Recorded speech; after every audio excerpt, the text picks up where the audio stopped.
ارحمنا برحمتك يا الله، وارزقنا بجنتك يا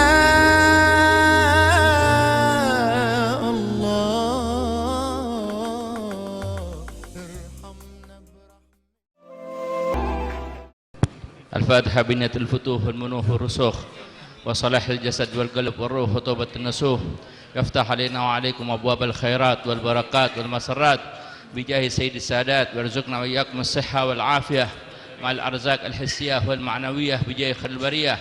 ويفتح علينا وعليكم فتوح العارفين، فقهنا وإياكم في الدين ويعلمنا التأويل ويغفر الذنوب ويستر العيوب ويسهل كل مطلوب. ثم نهدي ثبات أرواح والدينا ووالديكم ووالد المسلمين عامة أن الله يتغشى بالرحمة والمغفرة ويجعل علينا بركاتهم وأسرارهم وأنوارهم وعلومهم ونفعاتهم في الدين والدنيا والآخرة، وإلى حضرة الحبيب محمد صلى الله عليه وسلم. الفاتحة.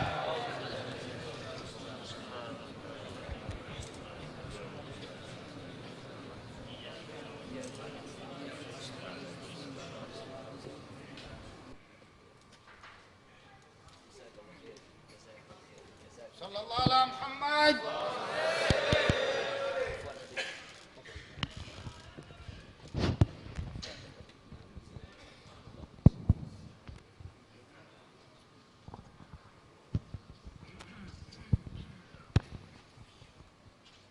Assalamualaikum warahmatullahi wabarakatuh.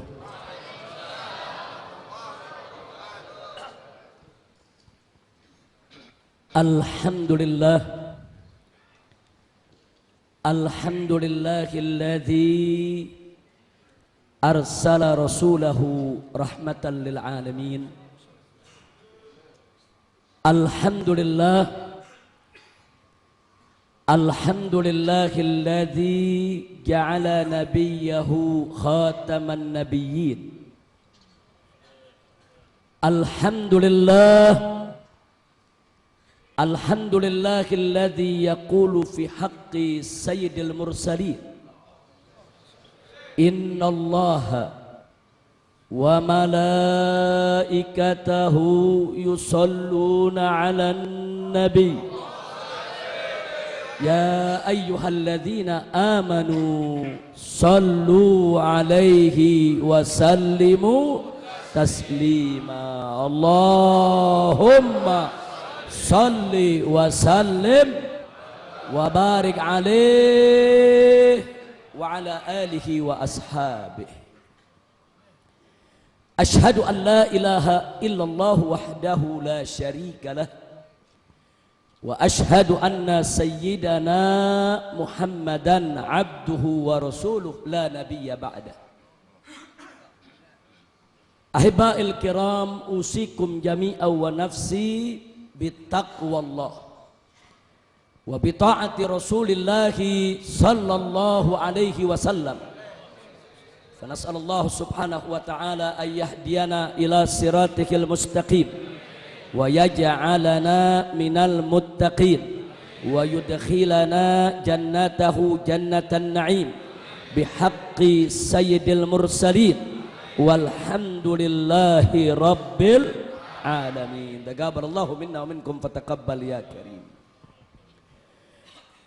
Fadilatul habaib asy-syurafa wal masyaikh al fudala wal ulama al a'izza wa jami'il hadirin al ahibba'i rahimakumullah. Satu kehormatan bagi saya dan satu kebahagiaan tersendiri yang pada malam hari ini dengan izin Allah subhanahu wa ta'ala saya bisa berkumpul dengan para habaib, para masyaikh, para alim ulama, para kiai, para pemuda, segenap jamaah daripada Masjid Serang yang kita cintai ini. Dan mudah-mudahan pertemuan kita pada kesempatan malam hari ini akan menjadi penyebab turunnya rahmat dan barakah dari Allah subhanahu wa ta'ala. Secara khusus salam penghormatan kita sampaikan kepada orang-orang tua kita di sini. Wabil khusus kepada Habib Nagib Al-Haddad hafidhahullahu taala wa ra'ah, dan sahabat kami tercinta pengurus daripada masjid ini Al-Habib Abdurrahman Al-Haddad hafidhahullahu taala wa ra'ah, dan juga kepada semua habaib, semua masyayikh, semua ulama hafidhahumullahu taala wa ra'ahum. Famatalallahu bituli hayatihim wa nafa'ana bi'ulumihim fid dini wad dunya wal akhirah, amin ya rabbal alamin. Ahiba'il kiram, pada kesempatan malam hari ini saya ingin mengingatkan diri saya khususnya dan segenap kaum muslimin pada umumnya bahwa agama yang kita peluk yaitu agama Islam yang dibawa oleh Nabi kita Sayyiduna Muhammad sallallahu alaihi wasallam merupakan agama yang penuh rahmat. Karena memang tidaklah diutus kita punya Nabi alaihi salatu wassalam melainkan sebagai rahmat untuk semesta alam. Wallahu subhanahu wa ta'ala qala wa ma arsalnaka illa rahmatal lil alamin.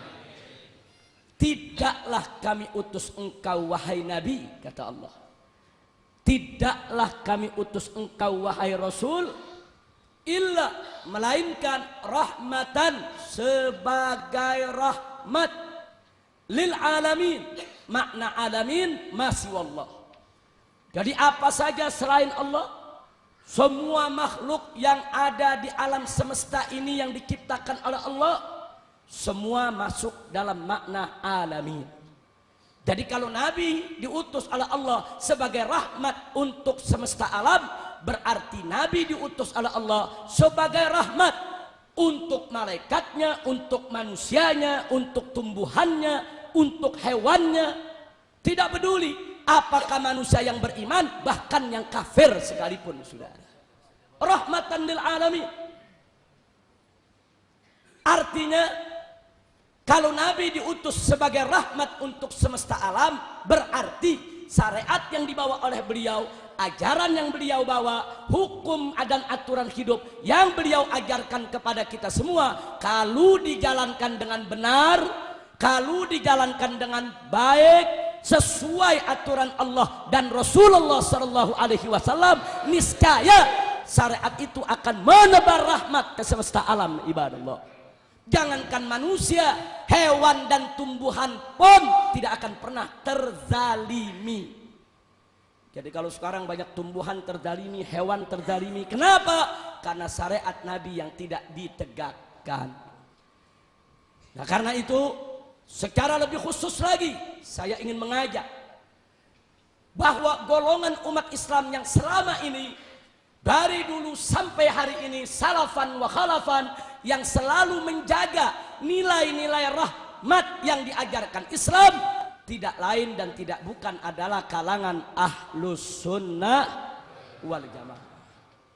Karena ahlus sunnah wal jamaah ini merupakan madhaban wasatan, madhab pertengahan, madhaban mu'tadilan, madhab yang penuh keseimbangan. Gak sampai di situ, ahlus sunnah wal jamaah merupakan madhabul mahabbah, madhab cinta. Kenapa? Karena madhab ahlus sunnah sejak awal sampai hari ini dan sampai hari kiamat selalu pemikirannya, keputusan dan sikapnya berdiri atas dasar cinta.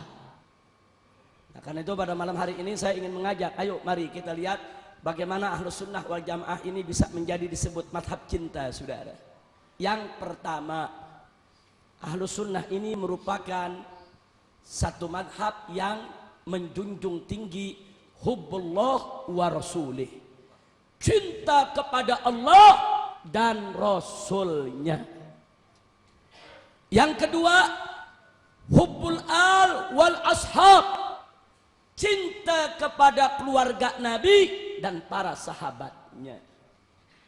Yang ketiga, hubbul ulama wal umara, berdiri atas dasar cinta kepada para ulama maupun para pemimpin umara selama mereka berjalan di jalan Allah dan Rasulnya. Yang ketiga, saudara, hubbul usra wal ummah, diajarkan untuk cinta kepada keluarga dan cinta kepada segenap umat Islam. Bahkan yang kelima, hubbul alam wal insaniyah, ahlus sunnah wal jamaah berdiri atas dasar cinta kepada alam dan cinta kepada kemanusiaan.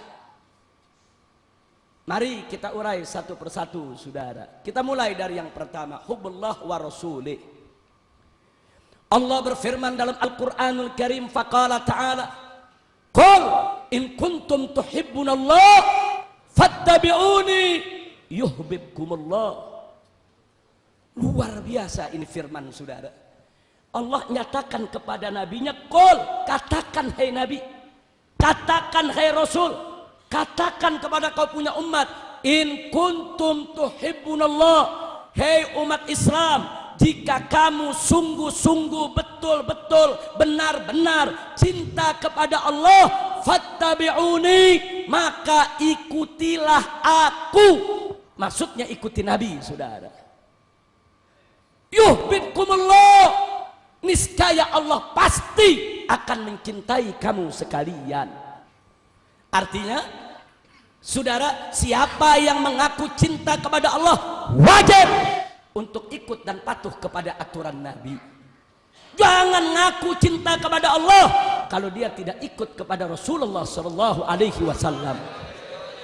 Kenapa? Karena ikut kepada Rasulullah merupakan bukti otentik kalau seseorang itu cinta kepada Allah. Jadi cinta kepada Allah bukan sekedar di mulut, saya cinta Allah.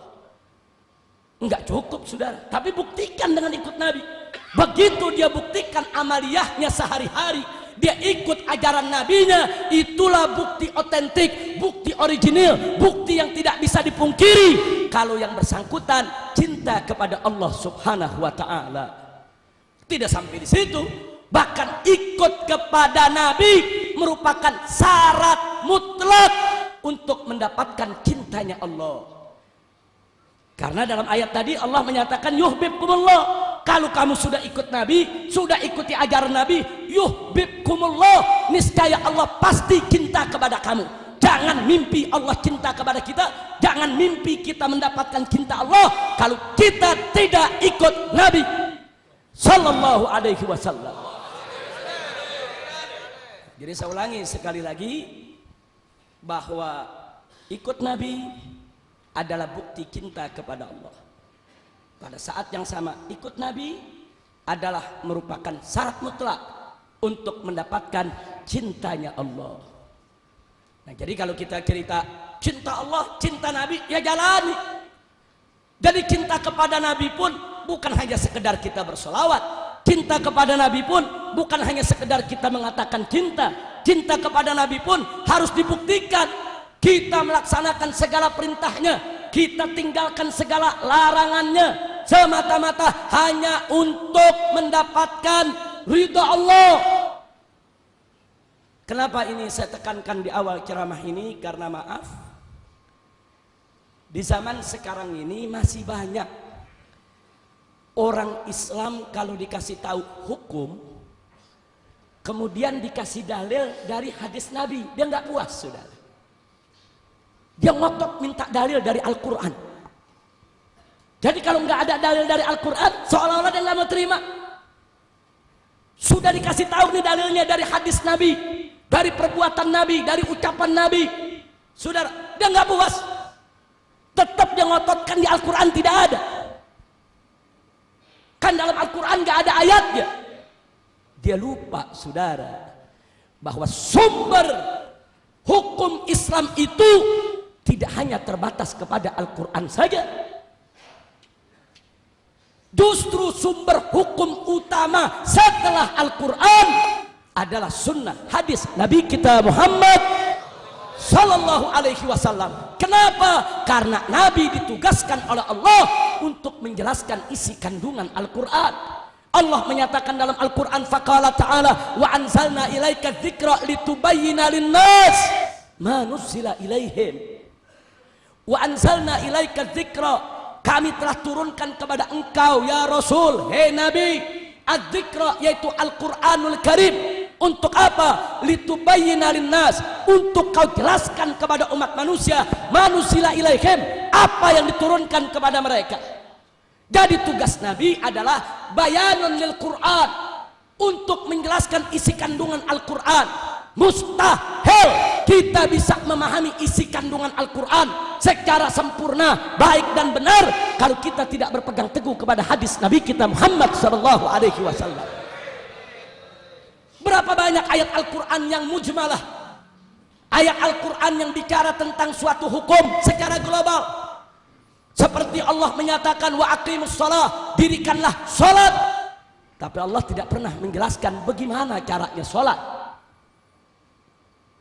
Enggak ada dalam Al-Quran yang menceritakan sholat itu diawali dengan takbiratul ihram yang diikuti dengan niat, saudara, kemudian dilanjutkan dengan doa iftitah, membaca suratul Fatihah, kemudian membaca sebagian surat daripada Al-Quranul Karim, ada ruku, ada i'tidal, ada sujud, ada duduk, ada yaitu daripada tumakninah dan lain sebagainya. Tidak ada dalam Al-Quranul Karim. Lalu kalau Allah perintahkan wa aqimus shalah, tegakkanlah salat, bagaimana cara kita salat kalau kita tidak berpegang kepada hadis Nabi? Maka itu peranan Nabi, kata Allah, litubayyina linnas ma nuzila ilaihim. Engkau punya tugas ya Rasulullah, ya Habiballah, ya Nabi Allah, untuk kau jelaskan kepada manusia apa yang Allah turunkan kepada mereka. Makanya tentang salat Nabi kumpulkan sahabatnya, apa kata beliau? Shallu kama ra'aitumuni usolli. Hei para sahabat, hei umat Islam, shallu, salatlah kamu sekalian, kama ra'aitumuni usolli, sebagaimana kamu melihat aku salat. Dari Nabi yang ngajarin. Ada takbiratul ihram, ada ruku, ada sujud, saudara.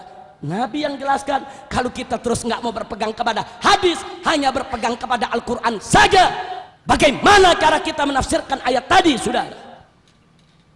Nah, ini sengaja saya tekankan khususnya kepada kaula muda. Kalau kita bicara hukum, sudah dikasih dalil dari hadis sahih dari Nabi, cukup. Walaupun di Al-Quran tidak ada, cukup itu sebagai dalil, saudara. Karena apa yang diucapkan oleh Nabi tidak datang dari hawa nafsunya, itu semata-mata merupakan wahyu yang diwahyukan oleh Allah kepadanya. Wallahu subhanahu wa ta'ala qala wa ma yantiqu 'anil hawa in huwa illa wahyu yuha. Tidaklah sekali-kali Rasulullah sallallahu alaihi wasallam mengucapkan suatu ucapan dari hawa nafsunya, tidak. Tapi apa yang beliau ucapkan adalah semata-mata merupakan wahyu Allah yang diwahyukan oleh Allah kepadanya. Jadi kalau kita bicara hukum, sudah dikasih dalil dari hadis, walaupun dalil tidak ada dalam Al-Quran, cukup kafa.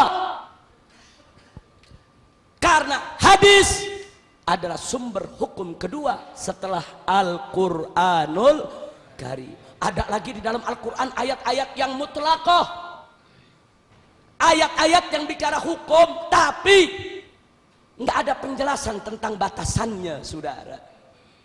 Seperti Allah berfirman dalam Al-Quranul Karim, faqala ta'ala wasariqu wasariqatu faqta'u aydiyahuma. Pencuri laki-laki dan pencuri perempuan, potonglah tangan mereka. Ya, pencuri harus dipotong tangan. Tapi Allah nggak jelaskan yang dipotong tangan yang mana. Yang dipotong itu batas tangannya sampai mana? Apakah jarinya saja? Apa sampai pergelangan tangan? Apa sampai siku? Apa sampai ketiak? Nggak ada penjelasannya, saudara. Lalu bagaimana kita mau jalankan hukum tersebut kalau kita tidak tahu batasannya? Disitulah tugas Nabi, litubayyina linnasi ma nuzila ilaihim. Disitulah tugas Nabi, jelaskan kepada umat Islam bagaimana cara melaksanakan hukum tersebut. Oh, ternyata yang dipotong untuk pencurian pertama kali tangan kanannya dari batas pergelangan tangan. Dari mana kita tahu? Dari penjelasan dan amal perbuatan Nabi kita Muhammad sallallahu alaihi wasallam. Enggak sampai di situ, saudara. Berapa banyak di dalam Al-Quran ayat-ayat yang amah, umum. Kalau kita jadikan sembarangan sebagai dalil, bisa rusak syariat ini, saudara. Seperti firman Allah dalam Al-Quranul Karim, faqala ta'ala, qul man harrama zinatallah allati akhraja li ibadih. Allah menyatakan, katakanlah, siapa yang mengharamkan perhiasan Allah yang Allah keluarkan untuk hamba-hambanya. Kalau kita hanya berpegang kepada ayat ini saja, maka semua perhiasan untuk semua umat Islam, laki maupun perempuan, halal. Tidak ada yang haram, saudara. Allah yang menyatakan, qul man harrama zinatallah allati akhraja li ibadih. Ini ayat namanya ayat umum.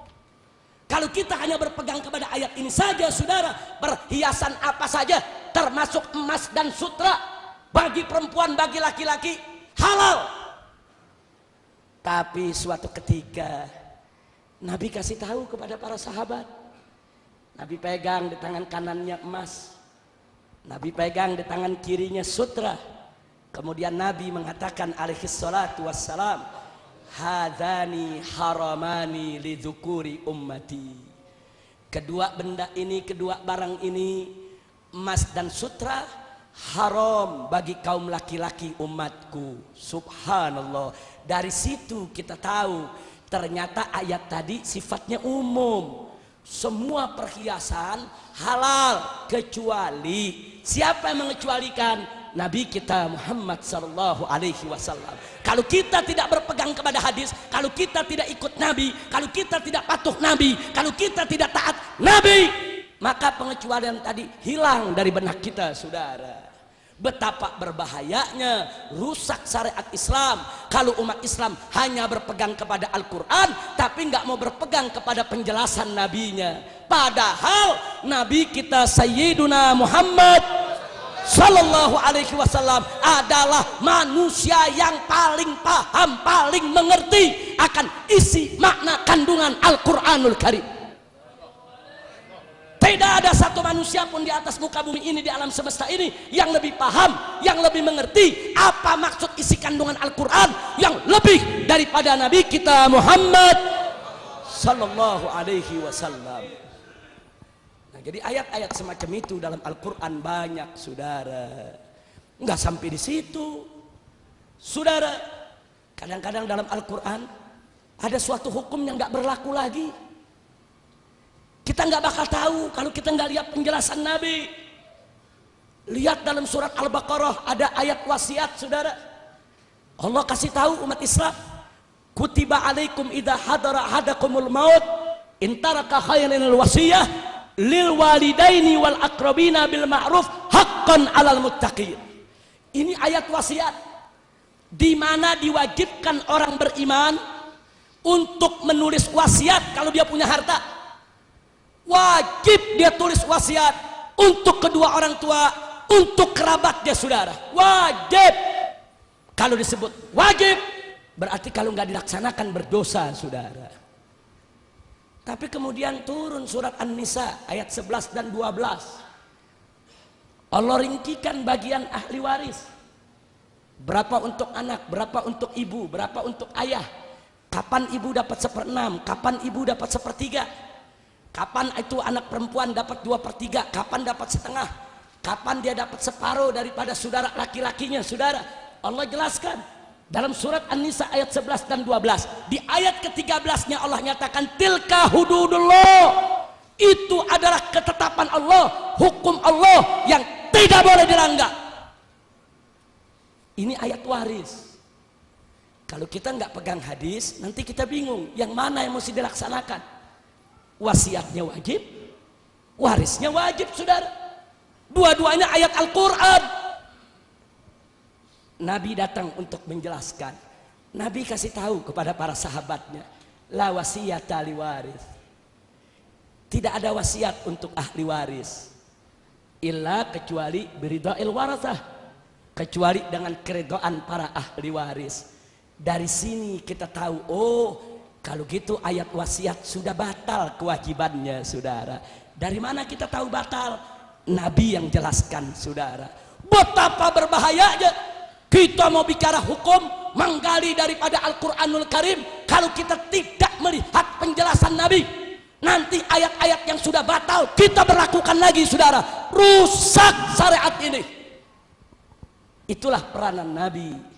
Makanya Ahlus Sunnah wal Jamaah menjunjung tinggi hubbullah wa rasulih, cinta kepada Allah dan Rasulnya. Dalam arti kata wajib kita berpegang kepada aturan Allah yang dituangkan dalam Al-Quranul Karim dan aturan Nabi yang dituangkan di dalam hadisnya, saudara. Makanya kalau ada kelompok ngaku Ahlus Sunnah tapi nggak mau pakai hadis Nabi, bohong dia Ahlus Sunnah, saudara. Ada orang ngaku Ahlus Sunnah tapi dia nggak mau pakai hadis Nabi kita untuk menjelaskan isi kandungan Al-Quran, dusta. Nah, itu ciri pertama Ahlus Sunnah wal Jamaah, saudara, berpegang teguh kepada Al-Quran dan As-Sunnah. Ciri utama. Kalau nggak punya ciri ini dia bukan Ahlus Sunnah, saudara. Bohong. Walaupun dia teriak-teriak seantero dunia, saya Ahlus Sunnah. Walaupun dia sumpah berjuta kali, demi Allah, wallahi, tallahi, waimallah, saya Ahlus Sunnah. Tapi manakala dia sudah singkirkan sunnah Nabi, hadis Nabi di dalam menjelaskan isi kandungan Al-Quran, dia dusta, dia bohong, dia bukan Ahlus Sunnah wal Jamaah, saudara. Nah, itu yang pertama. Makanya hati-hati, saudara. Di kita punya negeri masih banyak kelompok ini. Kelompok yang menolak hadis Nabi, sunnah Nabi. Alasannya cukup Al-Quran saja jadi imam kami. Itu bukan tuntunan daripada a'immah kita. Itu bukan tuntunan imam-imam kita, salaf kita, ajdad kita, bukan. Nah, inilah yang pertama yang ingin saya sampaikan, saudara, bahwa Ahlus Sunnah menjunjung tinggi cinta kepada Allah dan Rasulnya. Dalam arti siap mematuhi perintah Allah dan Rasulnya. Karena perintah Allah dan Rasulnya menjadi satu kesatuan yang tidak boleh dipisahkan. Oh, nggak sampai di situ peran As-Sunnah, saudara. Kadang-kadang terjadi ada kalimat yang muskil dalam Al-Quran. Jangankan kita yang lahir jauh dari negeri Arab, yang kadang-kadang baru belajar Arab sehari dua hari. Kadang-kadang ada sahabat lahir di samping Nabi, belajar dengan Nabi, mereka sendiri nggak paham artinya, saudara. Akhirnya mereka bertanya kepada Nabi.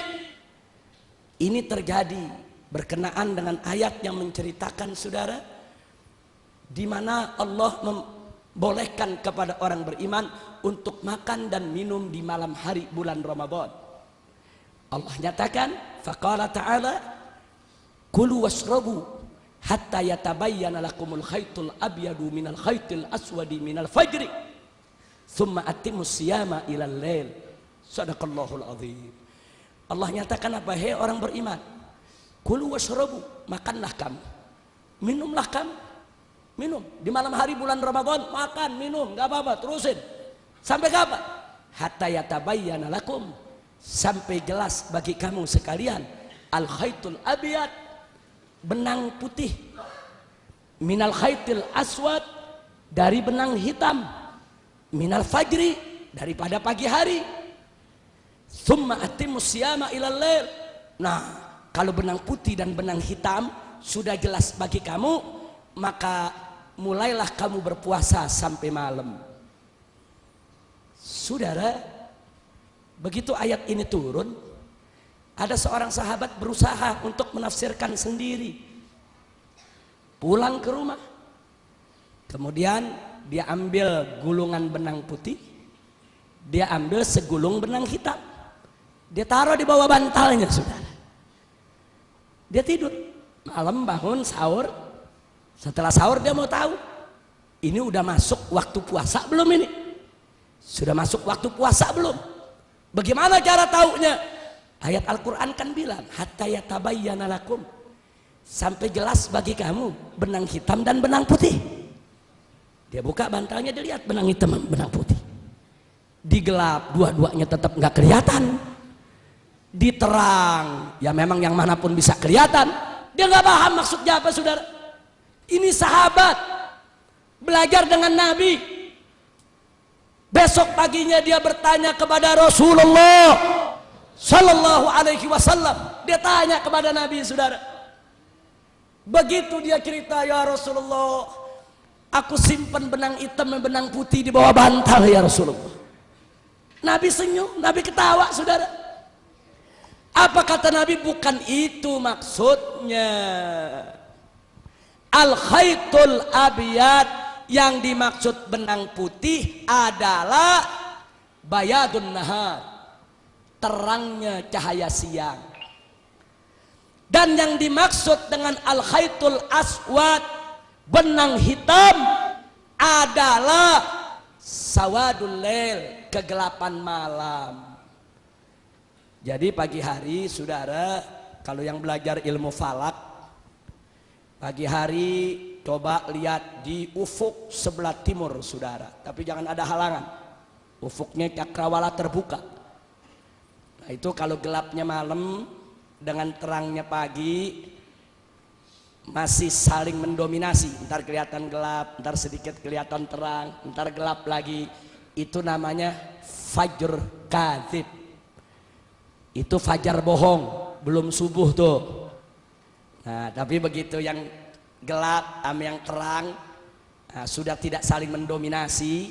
Kalau diperhatikan dengan teliti, seolah-olah di sana ada satu garis memanjang yang memisahkan antara terangnya siang dengan gelapnya malam. Itulah yang disebut al-fajrus shadiq. Itu disebut fajar betul. Itulah awal masuk subuh. Itulah awal kita berpuasa. Jadi ini sahabat diterangin sama Nabi begitu, baru dia paham, saudara. Luar biasa artinya apa?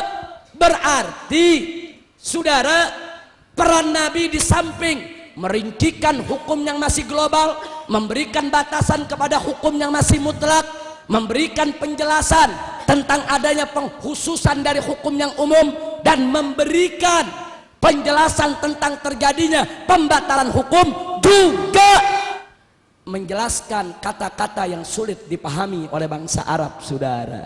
Alhamdulillah. Nggak sampai di situ.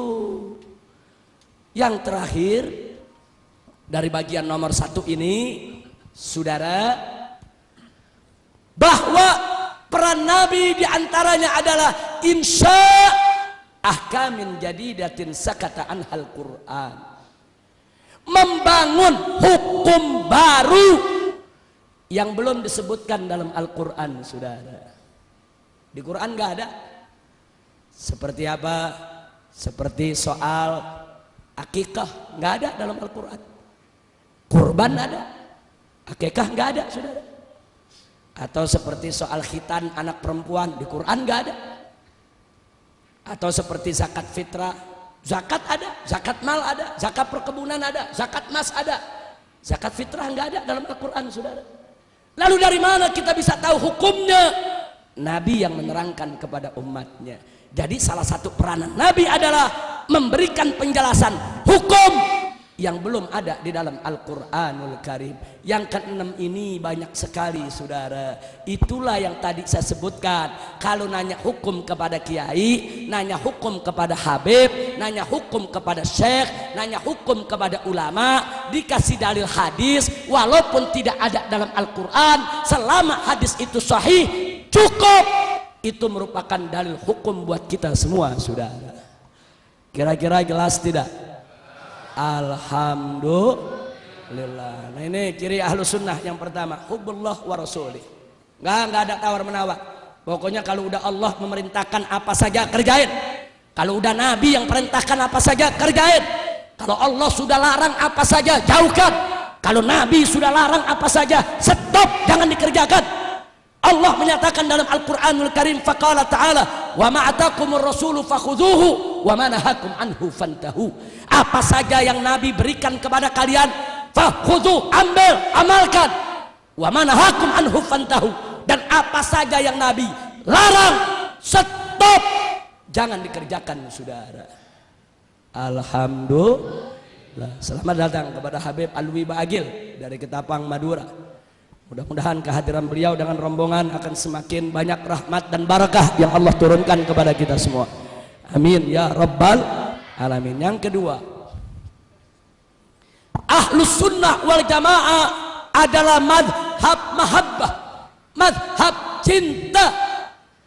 Cinta kepada siapa? yang kedua adalah hubbul al wal ashab, cinta kepada keluarga Nabi dan cinta kepada para sahabat Nabi. Ini enggak ada kompromi ini saudara. Enggak ada orang ngaku-ngaku ahlus sunnah benci sama keluarga Nabi. Dari mana datangnya ahlus sunnah? Ahlus sunnah wal jamaah sepakat wajib cinta kepada ahlul bait Nabi dan cinta kepada para sahabat Nabi saudara. Wajib. Kita mulai soal cinta kepada keluarga Nabi. Setelah itu kita lanjutkan kepada cinta kepada para sahabat Nabi saudara. Alaihi salatu wassalam. Cinta kepada keluarga Nabi adalah tuntutan Allah dalam Al-Quranul Karim. Allah yang menyatakan kepada Nabi, faqala ta'ala, qul la as'alukum alaihi ajra illal mawaddata fil qurba. Katakan hai Muhammad, katakan hai Nabi, katakan hai Rasul, katakan kepada kau punya umat, la as'alukum alaihi ajra, aku tidak meminta upah apapun kepada kalian atas segala jerih payah jasaku mengajarkan kepada kalian berbagai macam ajaran, illah melainkan al mawaddah, cinta kasih, fil qurba, di dalam aku punya keluarga. Gak ada perbedaan pendapat di antara ulama ahlus sunnah, cinta keluarga Nabi adalah wajib. Makanya Sayyiduna Abu Bakar Siddiq radhiyallahu anhu, apa beliau menyatakan, urqubu Muhammadan fi ahli baiti. Ini ucapan Sayyidina Abu Bakar saudara, ada dalam Sahih Bukhari.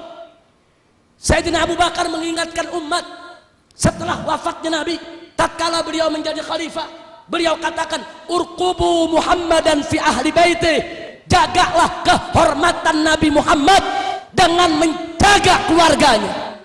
Masya Allah. Makanya kalau ada cerita-cerita yang bilang Sayyidina Abu Bakar benci sama keluarga Nabi, bohong semua saudara. Kalau ada cerita-cerita yang bilang Sayyidina Abu Bakar Siddiq bermusuhan dengan keluarga Nabi, dusta saudara.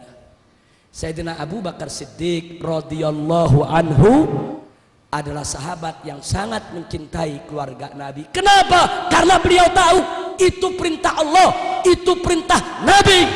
Dan Sayyidina Abu Bakar Siddiq radhiyallahu anhu tidak akan pernah bergeser, yaitu daripada tetap mematuhi perintah Allah dan Rasulnya. Alhamdulillah. Nah karena itu saudara, saya ingatkan sekali lagi bahwa kita harus jaga akhlak kita kepada para keluarga Nabi, wabil khusus kepada Sayyidina Ali, kepada Siti Fatimah Zahra, kepada Sayyidina Hasan, kepada Sayyidina Husain.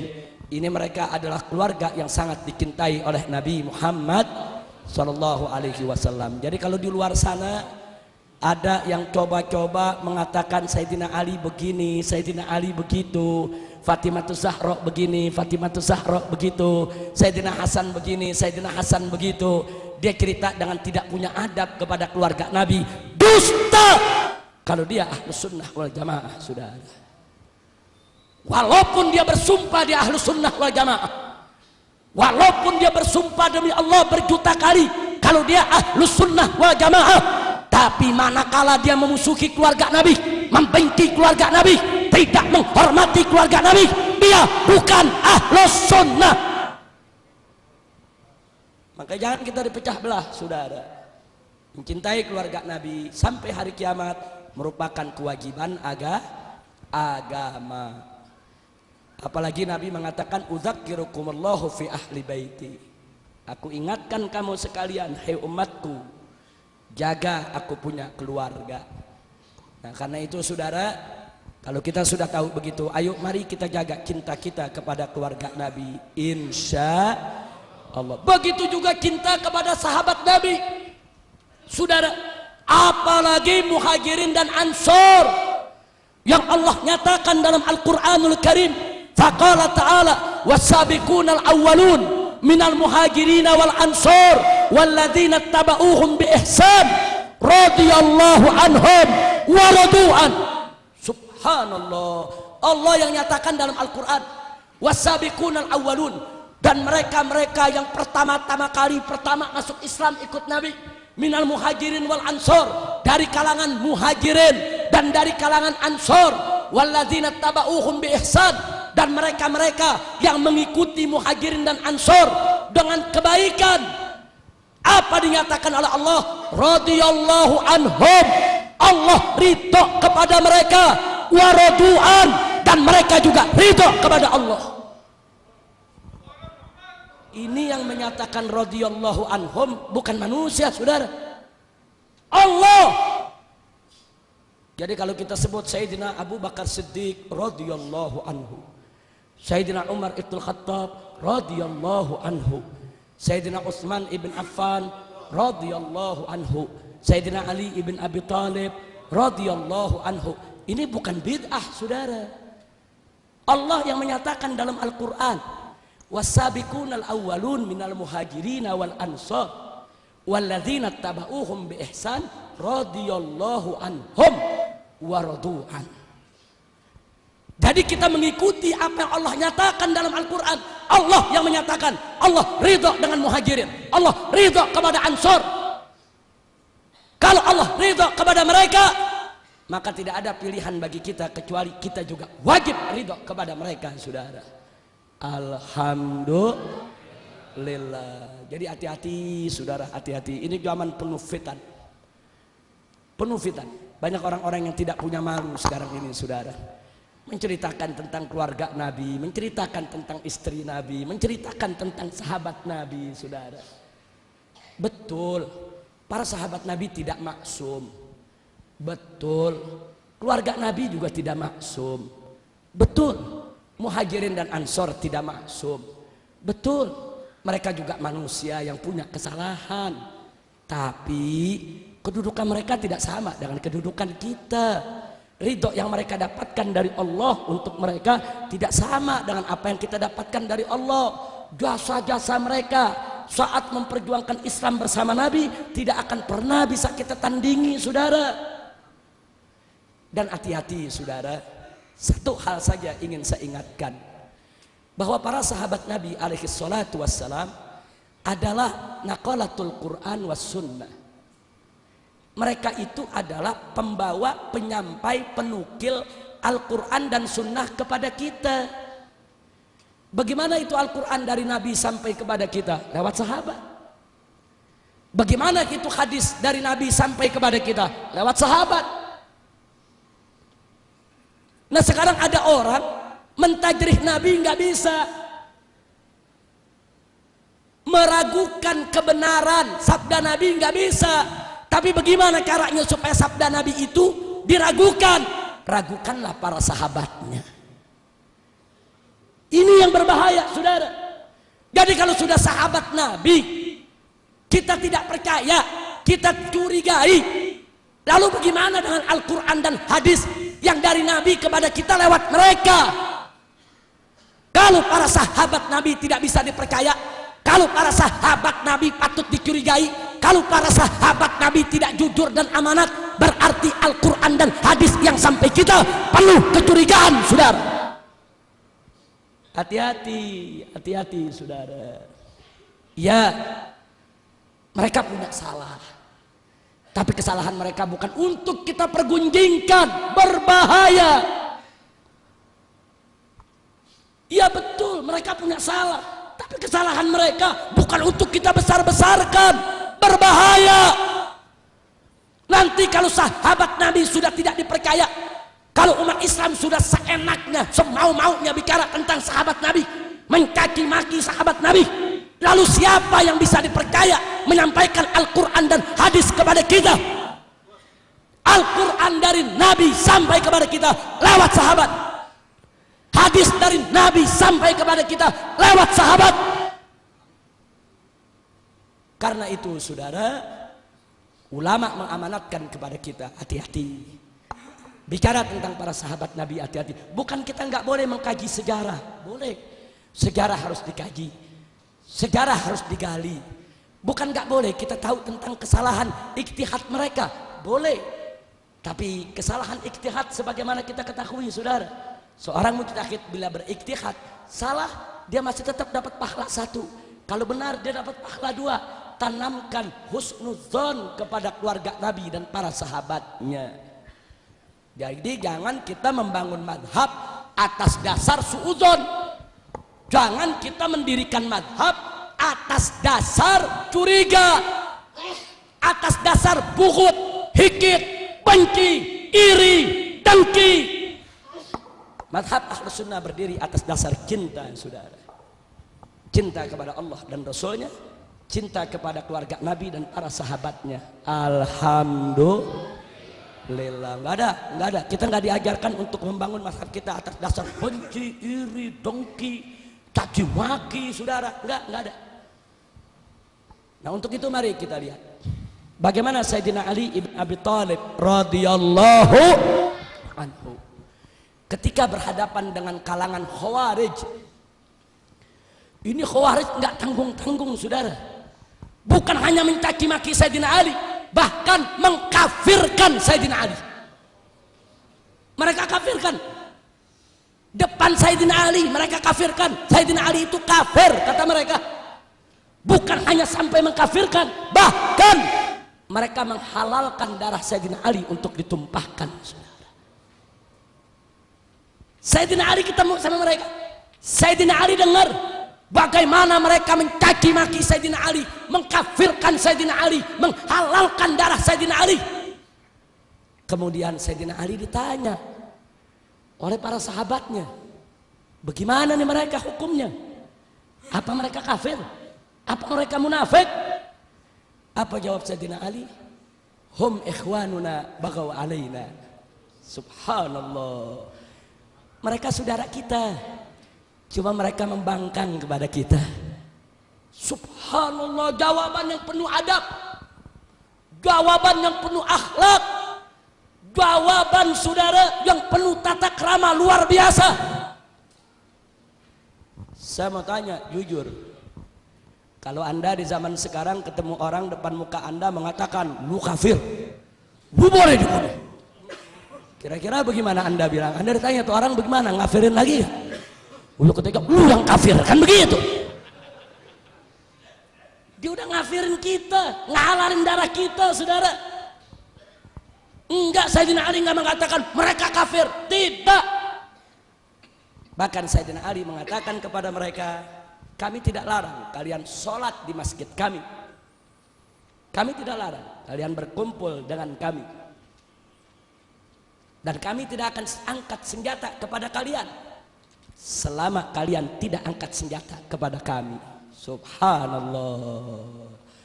Makanya Khawarij nggak pernah diperangi oleh Sayyidina Ali kecuali setelah mereka angkat senjata, saudara. Begitu mereka angkat senjata, begitu mereka mengganggu orang-orang beriman, begitu mereka seenaknya membunuh kaum muslimin, diperangi oleh Sayyidina Ali, saudara. Tapi saat mereka belum angkat senjata, diajak dialog oleh Sayyidina Ali. Kenapa kalian kafirkan aku? Diajak dialog, nggak sampai di situ. Sayyidina Ali kirim Sayyidina Abdullah ibn Sayyidina Abbas datang, ketemu sama orang-orang Khawarij, ajak mereka dialog. Ribuan orang Khawarij taubat di tangan Abdullah ibn Abbas, saudara. Kembali ke jalan Allah. Nah, ini sikap-sikap semacam ini, sikap-sikap terpuji yang perlu untuk kita suburkan dalam kehidupan kita di zaman sekarang ini, saudara. Insya Allah. Jadi para sahabat Nabi ini luar biasa. Mereka orang-orang mulia. Udah nggak usah kita cerita mempergunjingkan mereka. Kalaupun mereka punya kesalahan, saudara, Allah nanti nggak tanya kita. Saudara, nanti dikubur kita nggak ditanya apa kesalahan Abu Bakar, nggak ada. Kita nggak ditanya apa kesalahan Ali, nggak ada, saudara. Nggak ada. La tus'alun amma ya'malun, saudara. Engkau tidak akan ditanya tentang apa yang mereka perbuat. Tilka ummatun qad khalat laha ma kasabat wa lakum ma kasabtum.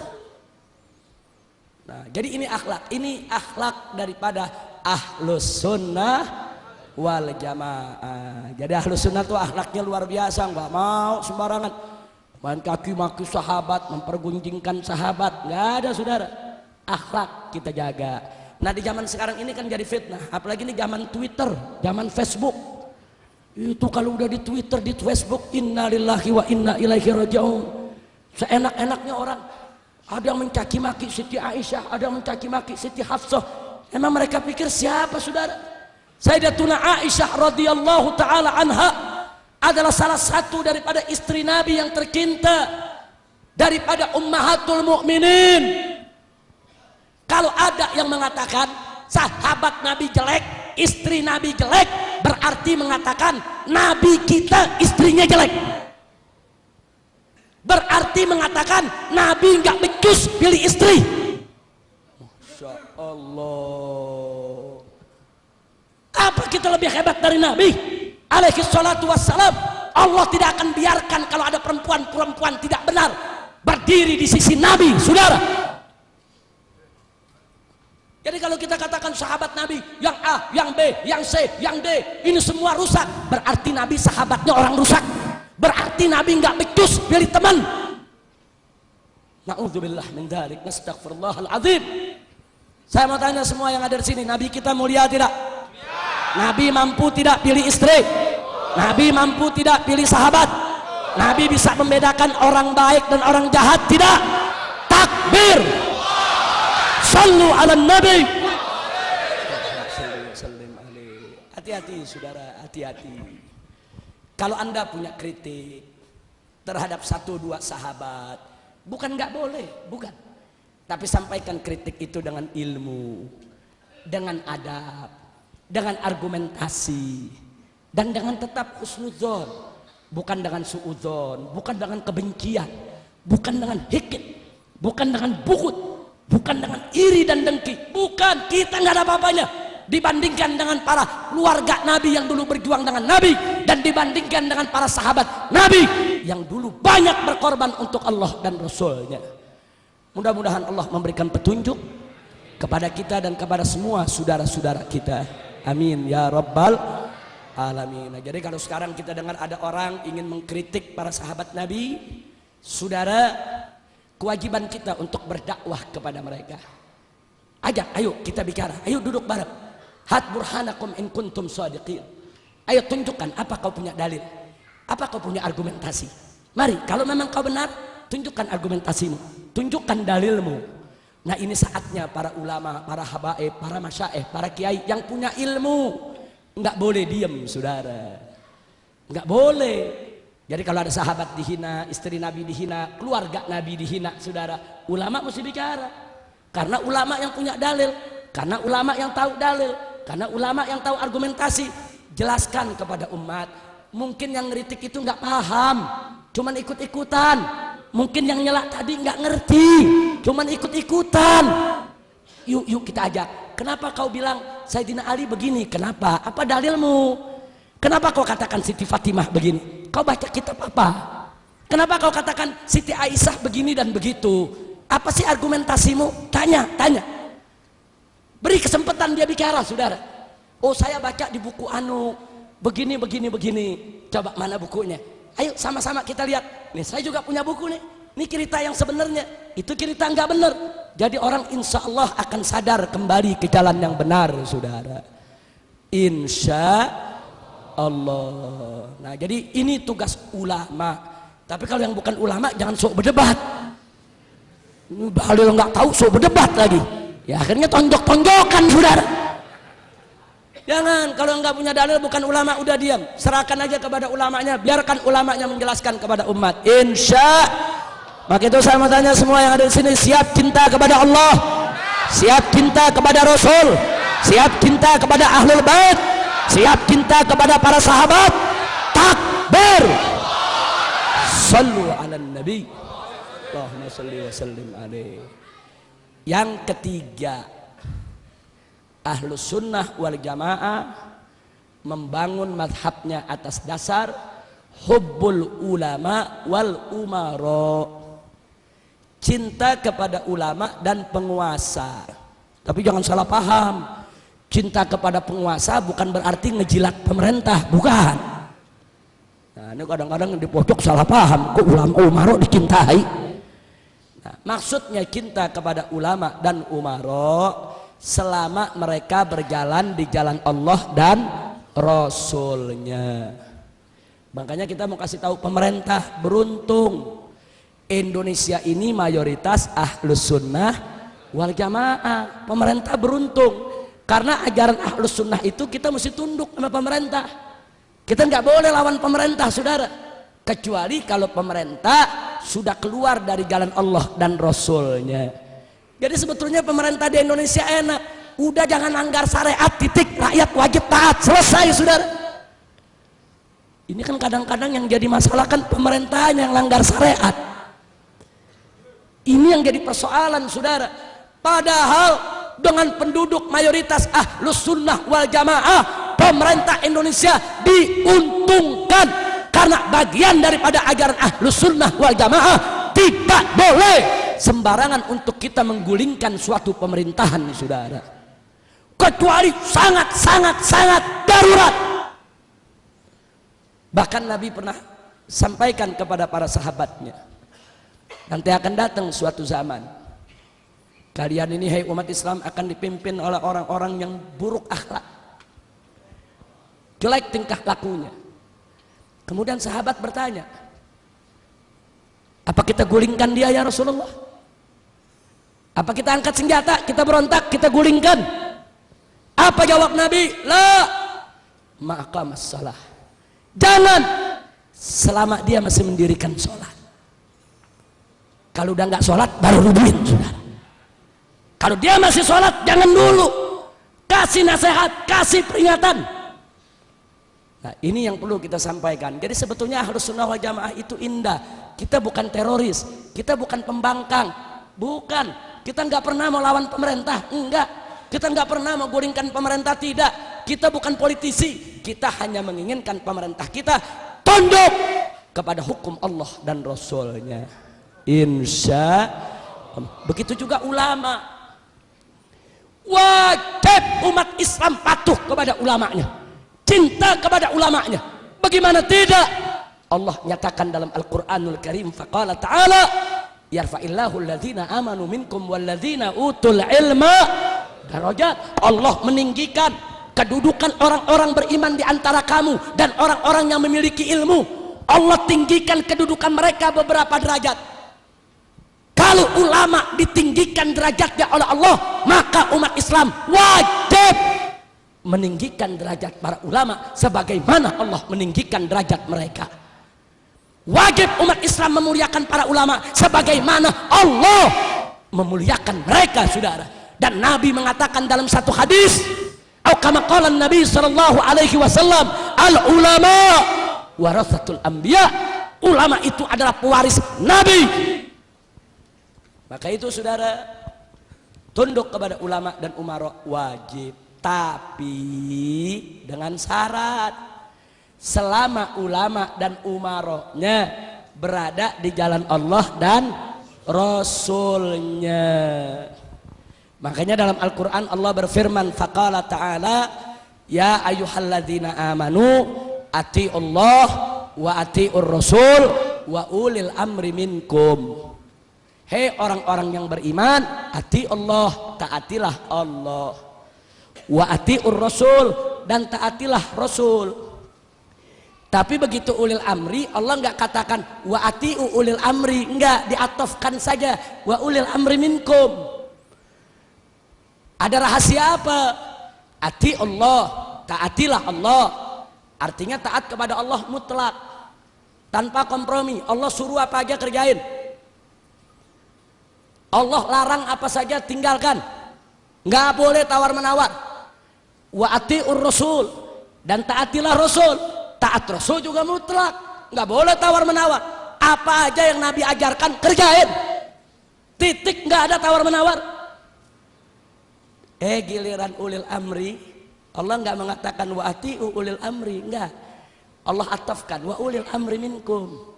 Artinya dan dalam kurung taatilah ulil amru kamu sekalian. Siapa ulil amri? Ulama dan umara, saudara. Nah, lalu kenapa kok nggak pakai ati'u diatofkan? Ada isyarat bahwa kita wajib taat kepada ulil amri kalau ulil amrinya ikut Allah dan Rasulnya.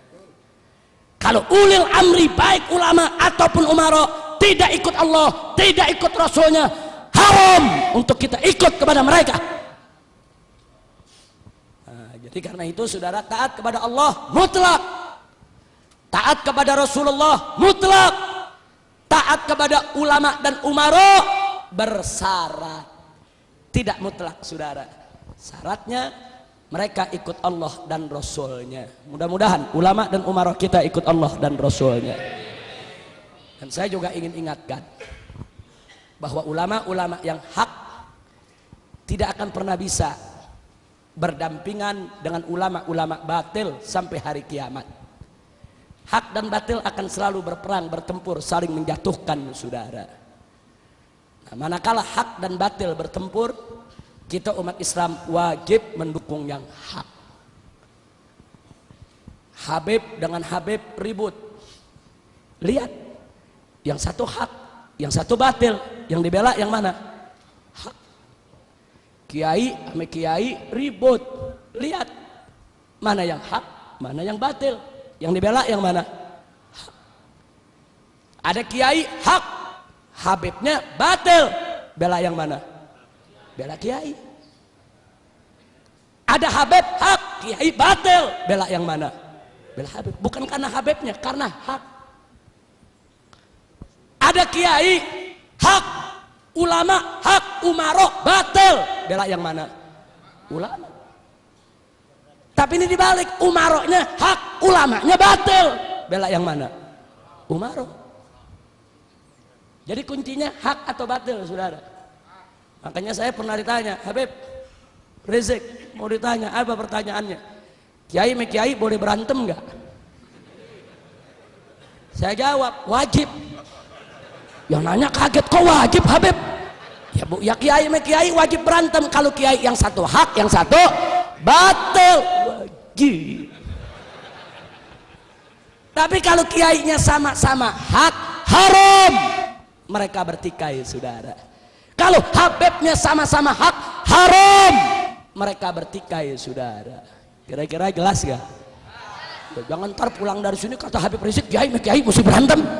Nah, enggak begitu maksudnya, yang hak dengan yang batil. Tapi alhamdulillah kita bersyukur kepada Allah, di negara Republik Indonesia ini ulama dan kiai yang istiqomah jauh masih lebih banyak dibandingkan mereka-mereka yang jalan menyimpang dalam kebatilan saudara. Alhamdulillah. Makanya jangan jauh-jauh, yaitu dari majelisnya para habaib, majelisnya para kiai, ikuti mereka semua saudara. Mudah-mudahan Allah menyelamatkan kita, amin ya rabbal alamin. Nah karena itu setelah panjang debat, saya sampaikan tadi, tentunya masih ada yang keempat dan kelima.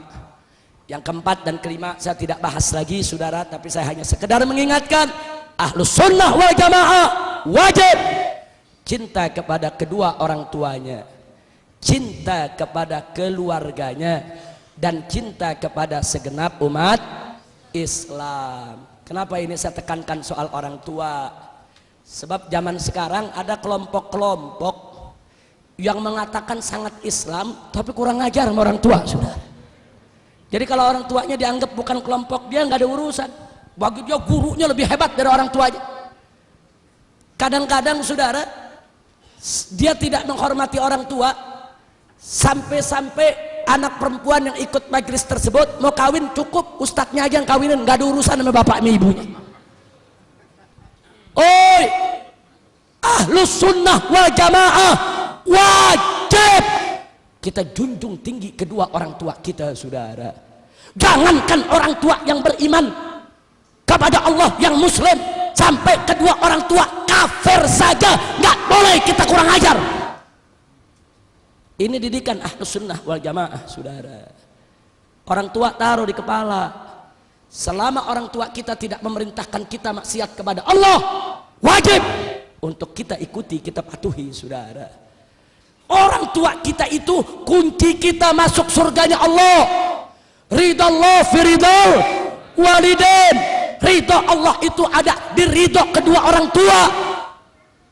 Dari mana itu majelis-majelis atau organisasi-organisasi atau kelompok-kelompok yang seenaknya memisahkan anak dari orang tuanya, mengajarkan anak kurang ngajar kepada orang tua? Ahlus Sunnah wal Jamaah menjunjung tinggi kedua orang tua di atas kepala, saudara. Jangankan beriman, kafir sekalipun nggak boleh kita kurang ajar, saudara. Maka itu saya mau tanya, Ahlus Sunnah indah tidak? Indah tidak? Makanya tadi saya katakan ini madhab cinta, saudara. Ini bukan madhab bugut, bukan madhab hikit, bukan madhab benci, madhab kasih sayang. Kita diajarkan cinta sama kedua orang tua kita, cinta sama keluarga kita, cinta sesama umat Islam. Sampai-sampai, saudara, Nabi mengatakan kepada para sahabat, unsur akhaka zaliman au mazluman. Kata Nabi, hei umat Islam, tolonglah saudaramu yang zalim maupun yang dizalimi. Sahabat bertanya, ya Rasulullah, nansurhu in kana mazluman. Tentu kami tolong dia kalau dia itu dizalimi. Wa kaifa nansuruhu in kana zaliman? Tapi bagaimana cara kami tolong dia kalau dia sendiri yang berbuat zalim? Bingung sahabat. Jadi Nabi kasih tahu sahabat, tolong saudaramu yang zalim maupun yang dizalimi. Sahabat bertanya, ya Rasulullah, kalau yang dizalimi tentu kita bela, tapi kalau yang zalim bagaimana belanya? Apa kata Nabi alaihi salatu wassalam? Tahjuzuhu an zulmihi. Kau cegah dia dari kezalimannya. Fadzalika nasruh. Begitulah cara menolongnya. Subhanallah. Jadi kalau ada saudara kita yang zalim, tolong. Caranya cegah dia dari kezalimannya.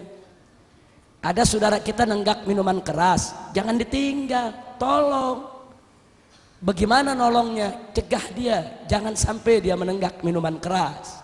Jadi tolong dia bukan beliin minuman keras. Kalau ada saudara kita judi, tolong cegah dia dari perjudiannya. Ini Nabi yang suruh, saudara. Jadi jangan dulu kita mengaku bersaudara sesama orang beriman, manakala kita dapatkan saudara muslim kita berbuat maksiat, kita biarkan. Korupsi kita biarkan, judi kita biarkan, melacur kita biarkan, minuman keras kita biarkan. Haram, nggak boleh. Tolong dia, selamatkan dia. Jangan lupa Nabi mengatakan, saudara, dalam satu hadis yang lain, masalul mu'minin fi tawadihim wa tarahumihim wa ta'atufihim kamatsalil jasadil wahid idza istaka minhu udwun tada'alahu sa'irul jasadi bis-sahari wal humma. Kata Nabi alaihi salatu wassalam, perumpamaannya orang-orang yang beriman di dalam kasih sayang sesama mereka, di dalam cinta kasih sesama mereka, di dalam pergaulan sesama mereka, kamatsalil jasadil wahid, bagaikan tubuh yang satu. Idza staka minhu udwun, kalau salah satu anggota tubuh mengeluh, menderita karena suatu penyakit, tada'alahu sa'irul jasad, seluruh jasad ikut menjerit, ikut menderita, ikut peduli. Bisahari wal humma, sampai-sampai seluruh jasad nggak bisa tidur karena meriang, saudara. Subhanallah. Saya mau tanya, kalau di tangan kita ada bisul besar, itu bisul ngebuat sakit, kira-kira kepala ikut pusing tidak? Biasanya badan meriang tidak? Kalau kepala pusing, badan meriang, bisa tidur? Yang bisul tangan, yang sakit tangan, kepala peduli, ikut pusing, sekujur badan peduli, ikut meriang, mata peduli, nggak bisa tidur. Begitulah Nabi mengumpamakan persaudaraan kita, saudara. Nabi kasih tahu perumpamaan orang yang beriman seperti itu. Artinya umat Islam ini harus bersaudara bagaikan tubuh yang satu. Kalau ada saudara kita menderita, itu bagian tubuh kita, peduli dong. Jadi jangan melulu orang cerita, mari kita tegakkan persatuan, mari kita bersaudara, tapi dia tidak peduli dengan penderitaan saudaranya. Omong kosong. Kalau ada saudara kita yang bodoh, tidak punya ilmu, itu saudara kita. Itu bagian tubuh kita. Duka dia duka kita, derita dia derita kita, saudara. Yang punya ilmu terjun, ajarkan, bimbing, bina, selamatkan dia dari jurang kebodohannya. Itulah persaudaraan orang yang beriman. Kalau ada saudara kita miskin, kelaparan, melarat, itu bagian tubuh kita. Lapar dia mesti jadi lapar kita, susah dia mesti jadi susah kita. Yang punya duit, yang punya harta, yang kaya raya, tolong bantu selamatkan dia dari kemelaratannya. Itu persaudaraan orang beriman. Kalau ada saudara kita dianiaya, dibunuh, saudara, diperkosa, dirampas harta bendanya, itu saudara kita. Kita mesti peduli, nggak boleh kita diam. Apa yang bisa kita bantu dia, bantu. Makanya sedih sekali ada orang dikasih tahu tentang pembantaian umat Islam di Palestina yang dilakukan oleh Israel. Apa dijawab? Ah, itu urusan orang Arab, itu bukan urusan saya. Ittaqullah. Itu yang dibantai orang Islam, anak kaum muslimin yang membantai orang kafir Yahudi. Itu bukan urusan orang Arab, itu urusan umat Islam. Peduli dong. Al-Masjidil Aqsa itu milik kita. Kok sampai puluhan tahun dikuasai oleh orang-orang Yahudi? Kemana umat Islam yang saat ini di dunia jumlahnya 1,8 miliar? Kita seperti lumpuh di depan Yahudi, saudara. Innalillahi wa inna ilaihi raji'un. Jangankan ke Arab sana, tatkala saudara kita dibantai di Ambon, dibantai di Poso, itu perempuan kita, saudara, di Poso hampir 100 orang dibugilkan, ditelanjangkan, diarak keliling kota oleh laskar-laskar Kristus. Itu saudara kita, itu perempuan kita, saudara. Harus kita peduli. Jangan begitu dikasih tahu, ah itu urusan orang Ambon, itu urusan orang Poso, itu bukan urusan kita. Haram. Jadi kita mesti rasakan penderitaan mereka, saudara. Begitu juga kalau ada saudara kita yang maksiat, dia nenggak minuman keras, dia judi, dia melacur, saudara. Itu saudara kita. Dia lagi melakukan kemunkaran, dia menuju kehancuran dunia dan akhiratnya. Dia lagi berjalan menuju siksa Allah. Itu saudara kita, bagian tubuh kita. Selamatkan dong dari kehancurannya. Jangan dibiarkan, saudara. Haram. Tapi orang sekarang beda. Giliran kita mau selamatin, dibilang anarkis lah, dibilang keras lah, kasar lah, dituduh teroris lah. Hei saudara, kalau mereka kita biarkan, siksa azab api neraka jahanam yang sangat pedih menanti orang-orang yang ingkar kepada Allah. Anda tahu siksa neraka yang paling ringan, saudara? Itu kerikil neraka jahanam ditaruh di telapak kaki, isi kepala otak mendidih, saudara. Itu yang paling ringan. Kesian itu saudara kita. Nah maka itu, ayo mari saudara, tunjukkan ukhuwah kita. Ya, kita tidak wajib semua harus melakukan apa yang kita tidak mampu. La yukallifullahu nafsan illa wus'aha. Allah tidak memberikan beban kepada seseorang kecuali sesuai kemampuannya. Oh Anda nggak mampu nahi munkar, nggak apa-apa, terus aja dakwah, saudara. Yang penting jangan maki-maki yang lagi nahi munkar. Kita bagi-bagi tugas, yang mampu dakwah, yang mampu hisbah, yang mampu jihad, saudara.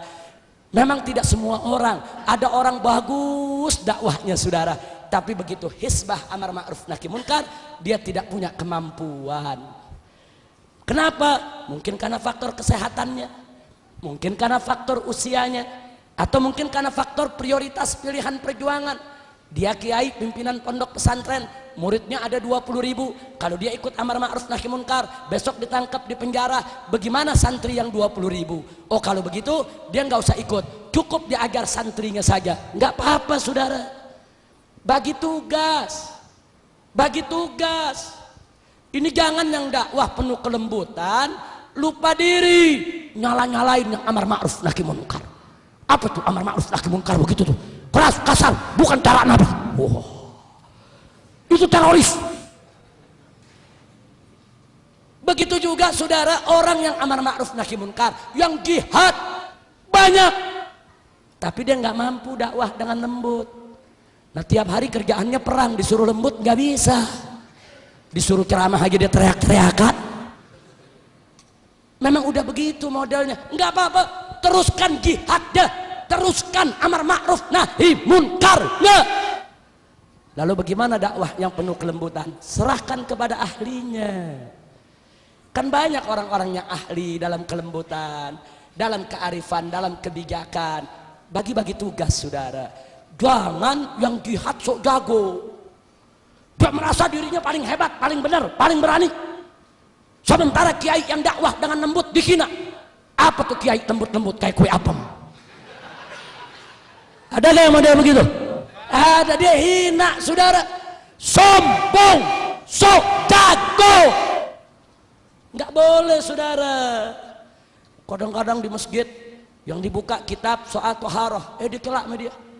Itu tiap hari ngaji di masjid, babnya toharoh, yang diomongin air dulu, lama-lama jamaah jadi mujair semua. Saya mau tanya, sombong tidak? Sombong tidak? Allah nggak suka manusia sombong saudara. Nah maka itu saya ajak, kita bagi-bagi tugas. Nah sebelum saya akhiri, saya berikan analogi perumpamaan. Dakwah dan amar ma'ruf nahi munkar, hisbah, disingkatnya hisbah, bahasa fikihnya hisbah. Hisbah itu amar ma'ruf nahi munkar. Dakwah dan hisbah itu kalau diumpamakan pekerjaan petani, ibarat menanam padi dan memberantas hama. Dakwah dengan lembut itu nanam padinya saudara. Hisbah dengan tegas itu memberantas hamanya, termasuk membunuh tikus yang merusak. Nah, kalau di seluruh Indonesia para habaib, para kiai setiap hari sibuk dengan dakwah yang lembut, tidak ada yang hisbah. Sibuk bangun pesantren, sibuk ngajar di masjid dan musola, sibuk zikir, ibadah, ta'abbud dan lain sebagainya. Tapi yang perang lawan korupsi tidak ada, yang perang lawan pelacuran tidak ada, yang perang lawan perjudian tidak ada, yang perang lawan beraneka ragam kemunkaran tidak ada. Kondisinya sama seperti petani se-Indonesia tiap hari sibuk menanam padi, tapi hamaknya tidak diberantas saudara. Jujur saya mau tanya, kalau kita rame-rame nanam padi tiap hari, hamak nggak diberantas, kira-kira panennya bagus atau rusak? Rusak. Rusak, kesian. Capek kita didik orang dirusak. Capek kita didik anak dirusak saudara. Capek. Begitu juga sebaliknya. Kalau para habaib, para masaih, para kiai se-Indonesia semuanya tiap hari sibuk perang lawan pelacuran, perang lawan perjudian, perang lawan narkoba, perang lawan minuman keras, perang lawan korupsi, perang lawan aliran sesat, perang lawan kemunkaran, sibuk. Tapi tidak ada yang dakwah, nggak ada yang bangun pesantren, nggak ada yang buka majelis di masjid, nggak ada yang buka kitab, nggak ada yang ngajar caranya wudhu bagaimana saudara. Sibuk semua, perang udah sama munkar. Itu sama juga petani se-Indonesia sibuk semuanya tiap hari bunuh tikus, padinya nggak ditanam-tanam. Nah, saya mau tanya, tiap hari kita bunuhin tikus saja saudara, sampai setahun, terus sampai setahun panen apa? Panen tikus. Nah berarti petani yang cerdas, petani yang ideal, petani yang komprehensif, dia nanam padi dan dia memberantas hama saudara. Tapi kan gak semua petani mampu. Ada yang pintar nanam padi, nggak pandai memberantas hama, nggak apa-apa, tanam saja padinya. Bagaimana hamanya? Minta bantuan saudaranya yang mampu memberantas hamanya, saudara. Dengan kerjasama yang baik antara keduanya seperti tadi, saya mau tanya, kalau padi ditanam, hama diberantas, kira-kira panen bagus tidak? Insya Allah. Begitu juga ulama. Ulama yang ideal, komprehensif, mantap, mencontoh Nabi, saudara. Kalau dia mampu dakwah dan dia juga melakukan hizbah. Tapi nggak tiap ulama mampu. Kan tadi sudah saya katakan, orang kalau udah tua kok disuruh demo, saudara. Dari mana datangnya? Orang udah tua kok disuruh angkat senjata perangnya, nggak bisa. Bahkan Siti Aisyah radhiyallahu taala anha pernah berfatwa, laki-laki yang penakut makruh ikut jihad, saudara. Itu fatwa Siti Aisyah. Lo kok makruh? Bahkan ada ulama mengatakan lelaki penakut haram ikut jihad. Kenapa? Sebab kalau dia ikut nanti takutnya nular sama yang lain, saudara. Jadi Siti Aisyah bilang kalau udah penakut suruh di rumah aja, jangan dipaksa jihad. Itu kan karakter. Nah sekarang dia ikut jihad, temennya lagi semangat tembak musuh, dia lagi terkencing-kencing. Temennya lagi semangat, Allahu Akbar, dia lagi mikir, ya bini gue bagaimana bini gue? Bisa kacau perangnya, saudara. Artinya apa? Ada ulama mampu dakwah, nggak mampu hizbah. Ada ulama mampu hizbah, nggak mampu dakwah. Nggak apa-apa, saudara. Nggak apa-apa. Yang mampu dakwah, teruskan dakwahnya dengan lembut.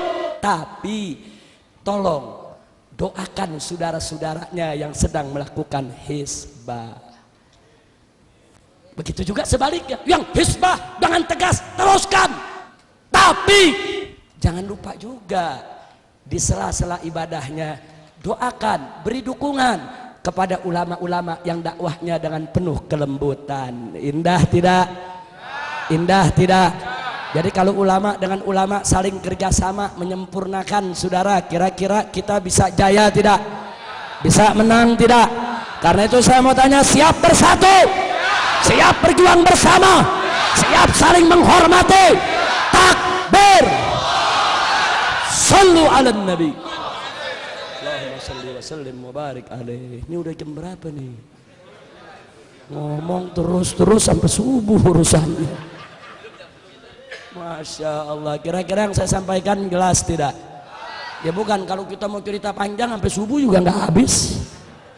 Iya Masya Allah, tapi saya sedang ini hari, Masya Allah, majelis serang ini mudah-mudahan oleh Allah dijadikan masjidan thayyiban, masjidan salihan, masjidan mubarakan, amin ya rabbal alamin. Nah, sebagai penutup, saya ingin memanfaatkan kesempatan ini untuk memberikan sejumlah informasi sekaligus untuk klarifikasi, insya Allah. Sebagaimana Anda sudah sama tahu bahwa sejak tahun 98 saya tidak sendiri, saya dengan kawan-kawan dari kalangan para habaib, para kiai, para ustadz, kalangan santri, pondok pesantren dan lain sebagainya, mendirikan organisasi Front Pembela Islam.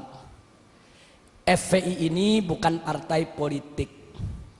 FPI ini adalah organisasi Islam yang bermadhab akidah Asy'ariyah dan bermadhab fikih Syafi'i. Artinya FPI adalah organisasi Ahlus Sunnah wal Jamaah. Nah, FPI banyak fokus pada bidang hizbah, amar ma'ruf nahi munkar. Tapi bukan berarti dakwah tidak kami kerjakan, bukan. Dakwah kami kerjakan juga. Jihad kami geluti juga. Pada saat terjadi pertikaian di Ambon, di Poso, kami kirim anak-anak muda kami untuk bertempur di sana bersama umat Islam yang lainnya menyelamatkan kaum muslimin. Bahkan sampai hari ini posko-posko kami di Ambon maupun di Poso masih tetap dalam keadaan siaga. Kami tidak mau lagi kecolongan seperti dulu. Nah, kemudian tidak sampai di situ, kita juga peduli dengan jihad yang ada di Palestina, yang ada di Rohingya, yang ada di Kashmir, yang ada di Thailand Selatan, Patani, yang ada di Moro, dan lain sebagainya. Tapi memang di Indonesia yang banyak disorot adalah amar ma'ruf nahi munkar. Yang ingin saya sampaikan singkat saja, bahwa kami FPI betul, kami tidak menolak atau tidak memungkiri bahwa sering terjadi clash, bentrok antara kami dengan pengusaha-pengusaha maksiat, dengan preman-preman yang membackingi berbagai macam tempat maksiat. Hanya yang perlu saya klarifikasi bahwa dalam prosedur perjuangan Front Pembela Islam, posko FPI mana saja di seluruh Indonesia, manakala ingin berjuang menutup suatu tempat maksiat, wajib untuk memulai dari dakwah terlebih dahulu. Jadi nggak boleh ujuk-ujuk amar ma'ruf nahi munkar, nggak boleh saudara. Dakwah dulu, itulah yang kami sebut prosedur standar. Jadi kami mulai dakwah dulu dengan cara bagaimana? Dengan cara saudara memberikan nasihat kepada yang punya tempat maksiat. Kalau udah nggak bisa, kami laporkan kepada yang berwenang, baik mulai dari RT, RW, lurah, camat, bupati, sampai kepada gubernur. Begitu juga tentara, polisi, kami surati dan semua kami arsipkan. Nah, kalau itu semua juga nggak didengar, kami minta ketemu, kami minta dialog. Kami dialog ke DPRD, kami dialog dengan gubernur, kami dialog dengan pemilik maksiat. Karena kita nggak boleh nutup pintu dialog, saudara. Nabi sendiri dulu diajarkan oleh Allah kepada orang kafir pun dialog. Wajadilhum billati hiya ahsan.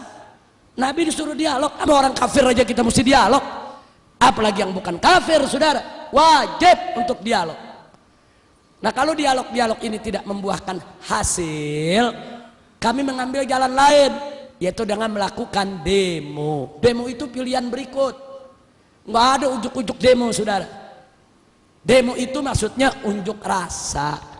Mungkin selama ini kami kirim surat, hurufnya kekecilan, pejabat nggak bisa baca. Jadi kami demo pakai spanduk, hurufnya gede biar pada baca. Itu kan filsafatnya, saudara. Mungkin selama ini kami dialog dengan bahasa lembut, nggak kedengeran. Jadi kami datang demo pakai speaker yang gede, biar semua dengar suara itu, saudara. Nah, kalau itu sudah tidak mempan juga, nah kami ada tahapan-tahapan lain, tahapan ultimatum, tahapan peringatan, dan seterusnya. Kalau semua jalan mentok, maka kami kembalikan ke masyarakat yang melaporkannya. Jadi kita FPI nggak ujuk-ujuk, masyarakat yang lapor. Nih di kampung kami ada tempat judi nih, bagaimana? Kami tuntun. Itu prosesnya bisa 6 bulan, bisa 1 tahun, bisa 2 tahun. Kami tunggu dengan sabar. Kalau bisa ditutup tanpa ribut, kenapa sih mesti ribut, saudara? Nah, biasanya kalau udah 1 tahun, 2 tahun gagal, kami kembalikan masyarakat. Kami kumpulkan masyarakatnya, Bapak, Ibu, laporan Anda sudah kami terima, sudah kami laksanakan. Ini bukti-bukti kerjaan yang sudah kami lakukan, tapi semua batal, gagal. Sekarang terserah Anda maunya apa. Nah, kadang-kadang masyarakat ambil jalan, ya udah, kalau memang ini semua sudah gagal, pemerintah tidak mau tahu, kami masyarakat yang akan bertindak. Pada posisi itu, FPI akan ikut masyarakat, saudara. Apapun resikonya, walaupun resikonya kami akan dikatakan melanggar hukum, main hakim sendiri, mengambil wewenang polisi, yang jelas kami sudah mengikuti prosedur yang ada. Kenapa kami prosedur? Karena kami menghormati pemerintah. Kita nggak boleh melangkahi pemerintah. Kita nggak boleh melangkahi umarok, saudara. Kita nggak boleh sebelum kita lapor ke umarok kita main hakim sendiri. Haram. Pemerintah kita angkat untuk melaksanakan tugasnya. Cuma yang jadi persoalan, manakala pejabat dengan penjahat berkolaborasi kerjasama dalam maksiat, masyarakat hanya ada 2 pilihan. 1, duduk jadi penonton saja, atau berdiri melakukan perlawanan. Kami dari FPI milih yang kedua, kami diri, kami lawan. Kami nggak mau untuk menjadi penonton, saudara. Nah, yang begini inilah pada akhirnya begitu bentrok baru masuk TV, saudara. Nah, jujur aja saya mau tanya, FPI lagi dialog, emang ada di TV? FPI tulis surat, emang masuk di TV? Nggak ada. FPI demo damai sambil tahlil zikir, ada di TV? Giliran ngegerebek baru masuk TV. Kami turun di Aceh, 1.300 laskar FPI termasuk dari Jawa Timur. Dari Jawa Timur ini hampir 400 pemuda kami kirim ke Aceh pada saat terjadi tsunami. 4 bulan kita kerja, 100.000 mayat kita evakuasi. Kita cari mayatnya, masukkan ke kantong mayat, sholatkan, kuburkan. 100.000 mayat. Ada masuk TV? Nggak ada. Turun di Padang, turun di Jogja, turun di berbagai daerah bencana, bangun sekolah-sekolah darurat, bikin dapur-dapur umum, saudara, buat juga kesehatan gratis untuk para pengungsi. Ada masuk TV? Tapi giliran FPI lagi ngemplang liberal, masuk TV. Tiap hari disetel, saudara. Kejadiannya sekali, disetelnya tiap hari. Udah 5 tahun masih disetel lagi. Tinggal orang Jawa Timur yang nggak tahu apa-apa, kok FPI ngemplang melulu tiap hari ya. Masya Allah. Tapi nggak apa-apa, ini adalah perjuangan. Ini namanya perjuangan, dinamika, nggak apa-apa. Memang kami tidak punya TV, kami tidak punya radio, kami tidak punya media. Tapi yakinlah, kalau ada orang yang membenci FPI karena salah informasi, kami yakin begitu suatu ketika dia mendapat informasi yang benar, kebenciannya akan hilang. Kalau dia benci karena salah paham, kami yakin suatu saat begitu salah pahamnya hilang, kebenciannya akan ikut hilang, saudara. Kalau dia benci, saudara, karena memang dia tidak kenal, dia belum tahu, wajar. Karena yang namanya manusia, annas a'da'u majahilu. Manusia itu adalah musuh dari apa yang dia tidak tahu. Tapi suatu ketika dia tahu, insya Allah dia tidak jadi musuh lagi. Tapi kalau yang benci FPI karena iri, dengki, bughut, sulit dicari obatnya, saudara. Al-Imam Asy-Syafi'i radhiyallahu ta'ala anhu mengatakan dalam syairnya, saudara, kullu adawatin qad turja shifa'uha illa adawatu man adaka bil hasadi. Setiap permusuhan bisa diharapkan obat penyembuhnya, kecuali permusuhan dari orang yang memusuhimu karena iri dan dengki. Orang kalau sudah bukut, iri, dengki, walaupun kita baik tetap jelek. Walaupun kita udah benar tetap salah, apalagi salah. Nah, udah susah. Kalau udah begitu kita serahkan saja, fatawakkal 'alallah. Nah, ini yang saya ingin klarifikasi. Nah, yang terakhir yang saya ingin klarifikasi juga, saudara, adalah hal-hal yang sebetulnya pemerintah mesti adil. Saya kasih contoh, waktu terjadi peristiwa Kendal, Jawa Tengah. Waktu terjadi peristiwa Kendal, FPI di sana tidak sweeping, tapi FPI di sweeping. FPI di sana tidak merusak, FPI yang mobilnya dirusak dan dibakar. Jadi FPI di sana tidak main hakim sendiri. Justru Kapolres Kendal mengatakan FPI datang ke polisi, minta polisi yang turun. Hanya FPI terjebak, dikepung pala preman, panik, terjadilah apa yang terjadi. Nah, saya tidak persoalkan itu, saudara. Yang saya persoalkan, tiba-tiba presiden bicara di televisi. Presiden mengecam FPI anarkis, FPI mempermalukan Islam, FPI mencederai Islam, dan seterusnya. Saya tidak marah. Presiden memarahi FPI silakan. Presiden mau jewer FPI silakan. Presiden mau tegur keras FPI silakan. Tapi presiden mesti adil menegurnya. Kalau FPI yang minta ditutup tempat pelacuran ditegur, lalu tempat pelacuran di Kendal yang operasi bulan Ramadan, kok presiden gak tegur? Mestinya tegur dong dua-duanya. Hei tempat pelacuran, kenapa kau masih buka sampai bulan Ramadan buka? Hei Kapolda Jawa Tengah, hei Kapolres setempat, ada apa tempat pelacuran buka di siang hari bulan Ramadan? Mestinya presiden marah dong. Setelah itu presiden tegur, hei FPI, kalau ada tempat pelacuran yang buka, kau jangan main hakim sendiri, kau jangan main pukul, awas. Kalau FPI begitu, kami tindak. Kalau begitu cara bicara presiden, saya terima. Nih enggak, pelacurannya presiden diem. Ya. Giliran FPI-nya ditegur, FPI mesti begini, FPI mesti begitu. Nah pelacurannya kenapa ente diam? Baik, FPI salah karena ingin menutup tempat pelacuran saudara tanpa izin pemerintah. Baik, katakan FPI salah. Lalu yang membuka tempat pelacuran, apa mereka tidak salah? Catat baik-baik saudara. Di Indonesia ada undang-undang human trafficking, perdagangan manusia. Dan itu juga undang-undang internasional yang diakui oleh Perserikatan Bangsa-Bangsa. Di dalam undang-undang human trafficking, undang-undang perdagangan manusia, salah satu yang dilarang adalah pelacuran. Jadi kalau ada negara yang membiarkan pelacuran, berarti negara tersebut dianggap melakukan perdagangan manusia, melanggar hak asasi manusia internasional.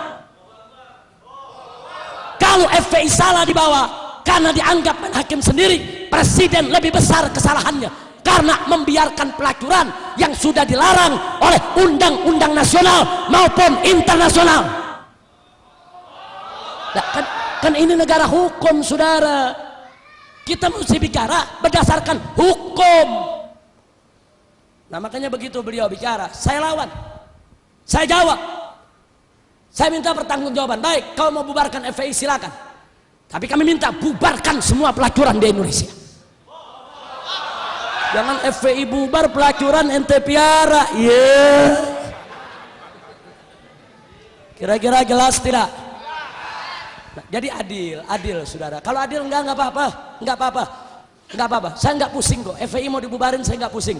Ini malam Front Pembela Islam yang disingkat FPI dibubarkan, nggak apa-apa. Besok pagi saya bentuk lagi Front Persatuan Islam, singkatannya sama FPI. Dibubarin lagi saya bikin lagi Front Persaudaraan Islam, singkatannya sama FPI, yang mimpin dia juga. Dibubarin lagi nggak apa-apa, saya ganti lagi jadi Front Penjaga Islam, singkatannya sama, yang mimpin sama, kerjaannya sama. Enggak, saya nggak pusing. Karena FPI hanya organisasi, alat juang, bukan tujuan. Tujuan kita adalah ridho Allah subhanahu wa ta'ala. Ada FPI, nggak ada FPI, amar ma'ruf nahi munkar wajib untuk kita perjuangkan. Nah baiklah, terima kasih atas semua perhatian, dan saya mau sampaikan informasi penting di ujung acara ini. Setahun yang lalu saya diundang oleh yang mulia sahabat kami tercinta, orang tua kita semua, Kiai Haji Hasan Mutawakkil. Beliau adalah saat ini menjabat Ketua PWNU Jawa Timur. Jadi beliau mengundang saya, kita dialog cukup panjang, hampir lebih dari 1 tahun. Waktu itu saya didampingi oleh Habib Abdurrahman Assegaf. Intinya beliau menyampaikan bahwa program NU Jawa Timur ini, dan ini patut kita dukung semua, bahwa NU dengan pemerintah sudah sepakat bahwa tempat pelacuran doli harus ditutup. Takbir. Nah karena itu beliau mengundang saya, waktu itu kita diskusi, dan saya juga diundang pada acara HUT NU di Jawa Timur ketika itu. Nah, jadi kita berikan pemikiran-pemikiran kita, pengalaman-pengalaman kita, tapi intinya saya setuju dengan apa yang disampaikan oleh PWNU Jawa Timur, bahwa penutupan doli itu tidak boleh sekaligus serta-merta, tapi harus dilakukan secara bertahap untuk menghindarkan adanya konflik horizontal. Nah ini saya senang betul, dan saya ketemu dengan pimpinan Ikamrah, ada di sini orangnya waktu itu, yaitu Haji Ali Badri.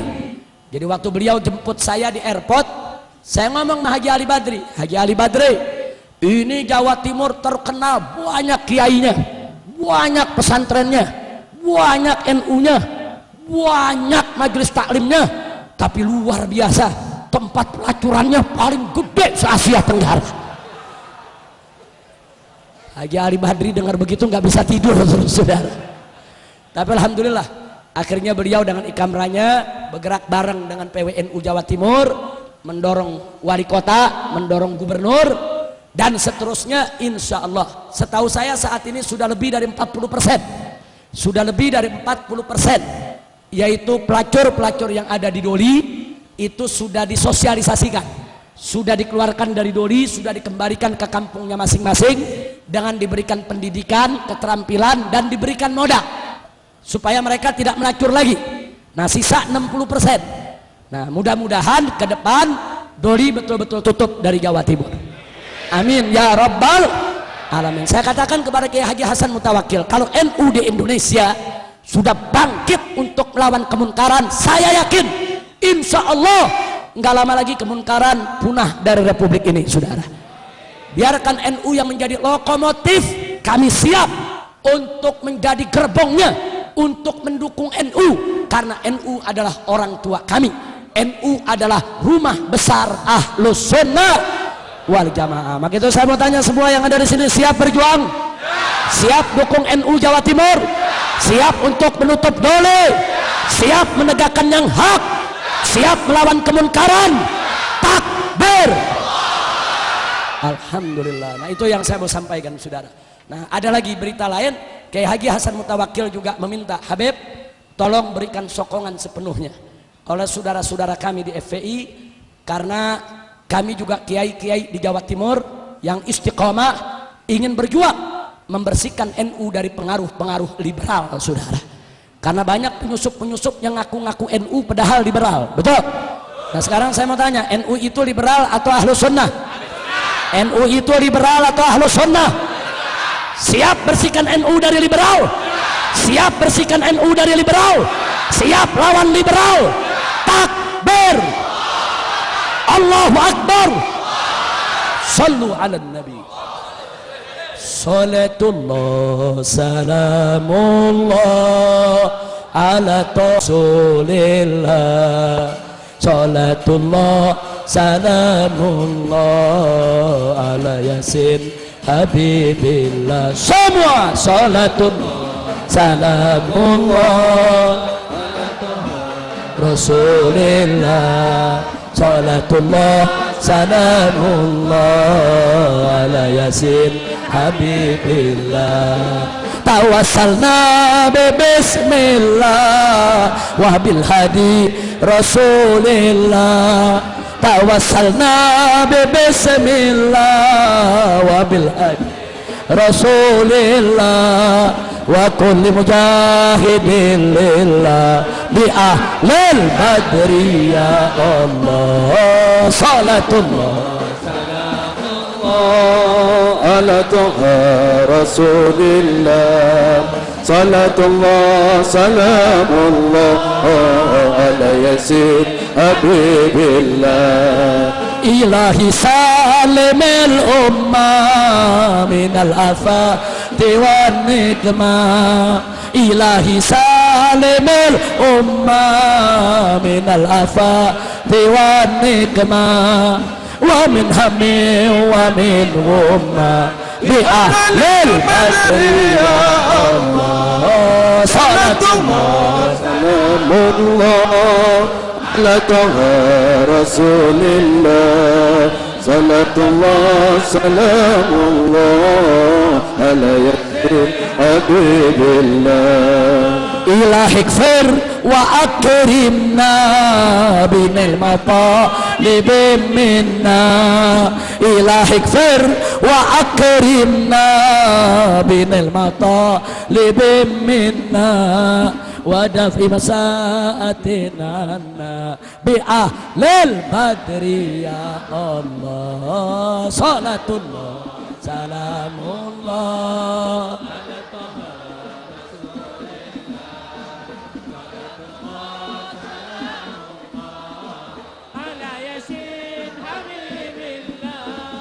wa salli ala nabiyil barri bila haddin wala hasrin.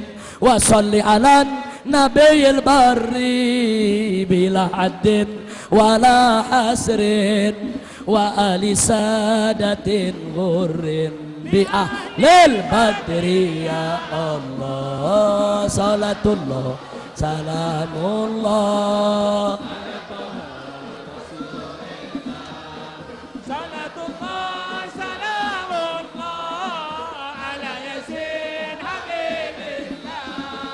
Salatullah salamullah ala toha rasulillah.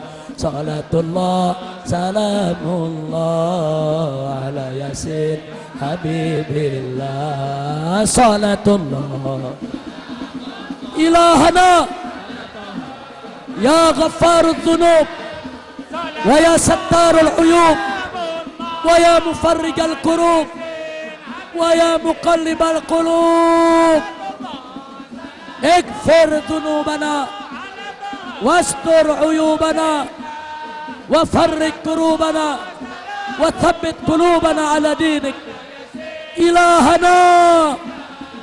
Salatullah salamullah ala toha rasulillah. Salatullah salamullah ala yasin ala yasin ala yasin habibillah. Sallu ala nabi. Allahumma salli wa sallim wa barik alaih. Kepada kaum muslimin rahimakumullah, alhamdulillah malam hari ini mudah-mudahan kita semua diberkahi oleh Allah. Dan semoga kita sampai akhir hayat tidak bergeser dari akidah Ahlus Sunnah wal Jamaah. Jaga persatuan, jaga akhlak, dan jaga keamanan, ketenangan. Semoga Allah memberkahi kita semua, insya Allah. Nah karena itu saya mau tanya sebelum saya akhiri semua, sebagai Ahlus Sunnah wal Jamaah siap cinta kepada Allah, siap cinta kepada Rasulullah, siap cinta kepada keluarga Rasulullah, siap cinta kepada para sahabat Rasulullah, siap cinta kepada ulama dan umara yang ikut Rasulullah, siap cinta kepada kedua orang tua, kerabat, dan segenap umat Islam. Takbir, takbir. Untuk ke depan siap kita bersatu, siap berjuang, siap mati di jalan Allah. Takbir. Alhamdulillah. Nah itu yang saya mau sampaikan, dan tolong doakan. Saya hari ini nggak bisa mengklarifikasi, masih banyak lagi sebetulnya persoalan.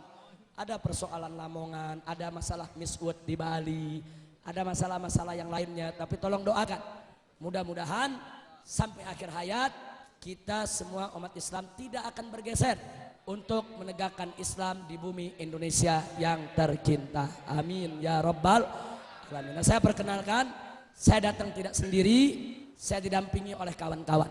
Di sini ada sahabat saya Habib Abdurrahman Bahlega Segaf dari Pasuruan. Beliau salah satu ketua Dewan Pimpinan Pusat Front Pembela Islam. Kemudian di samping beliau ada Kiai Haji As-Syekh Misbahul Anam At-Tijani. Beliau salah satu mursyid di Thariqah Tijaniyah, dan beliau juga salah seorang pimpinan di Dewan Pimpinan Pusat Front Pembela Islam. Kemudian yang berikutnya ada Kiai Haji Abdul Qahar. Sengaja saya bawa kemari, beliau adalah ketua Front Pembela Islam Provinsi Jawa Barat. Kemudian di sini masih ada bersama kami, yaitu saya punya anak menantu Habib Ahmad Fikri Bafaraj yang masih kuliah di Azhar Mesir, tapi saat ini sedang berlibur dan mengikuti safari dakwah ini. Mudah-mudahan Allah memberkahi safari dakwah ini. Saya akan berada di Jawa Timur insya Allah sampai hari Ahad depan. Masih banyak acara di Pasuruan, di Malang, di Probolinggo, di Sampang, di Bangkalan. Mudah-mudahan semuanya manfaat untuk urusan dunia dan akhirat kita. Nah, yang terakhir, tolong diperhatikan. Saya serius betul mengajak Anda semua untuk berdakwah kepada mereka yang berbeda dengan kita. Saya serius supaya mereka kembali ke jalan yang benar. Setuju? Kami tidak main-main. Kami FPI dengan Ahmadiyah itu dari tahun 2003 kami berhadap-hadapan. Terus kami perangi. Terus kami pengen bubarkan, tapi sampai hari ini kami tetap tidak menutup pintu dialog dengan Ahmadiyah. Tahun 2009 kami bangun masjid di kampung Ahmadiyah di Tenjo Waringin, yaitu Kabupaten Tasik, Jawa Barat. Itu sampai tahun 2013 ini sudah hampir 800 orang Ahmadiyah kembali masuk Islam. Alhamdulillah. Jadi nggak betul itu fitnah itu. Oh, FPI mau bunuh Ahmadiyah, FPI mau bantai Ahmadiyah. Fitnah. Kami tidak akan ganggu mereka secara fisik kalau mereka tidak mengganggu kami secara fisik. Jadi sampai saat ini di sini ada Kiai Haji Abdul Qahar. Kalau nanti pengurus ada yang mau bertanya kepada Kiai Haji Abdul Qahar, ada berapa ribu Ahmadiyah di Jawa Barat yang sudah kembali ke dalam ajaran Islam. Jadi kami nggak berhenti dakwah. Jadi sekalipun kami lawan Ahmadiyah, kami kafirkan Ahmadiyah, kami sesatkan Ahmadiyah, tetap kami dakwah, kami ajak mereka secara baik-baik, lembut, ramah, santun, arif, bijak, dan akhirnya mereka banyak yang kembali. Mudah-mudahan semua Ahmadiyah kembali kepada jalan benar. Nah, itu saja yang bisa saya sampaikan. Jadi sekali lagi saya serius ingin mengajak semua, ayo kita berdakwah, ajak semua umat Islam untuk ikut jalan Ahlus Sunnah wal Jamaah. Mudah-mudahan Allah memberkahi kita semua. Itu saja yang bisa saya sampaikan. Jangan ada yang meninggalkan tempat sebelum acara ditutup oleh pengurus masjid dan sebelum doa ditutup oleh salah seorang orang tua kita. Saya tidak akan baca doa, biarkan orang tua kita yang baca doa. Itu saja. Terima kasih atas segala perhatian. Mohon maaf atas segala kekurangan. Hadaniyallahu wa iyyakum ila siratikal mustaqim. Wassalamualaikum warahmatullahi wabarakatuh.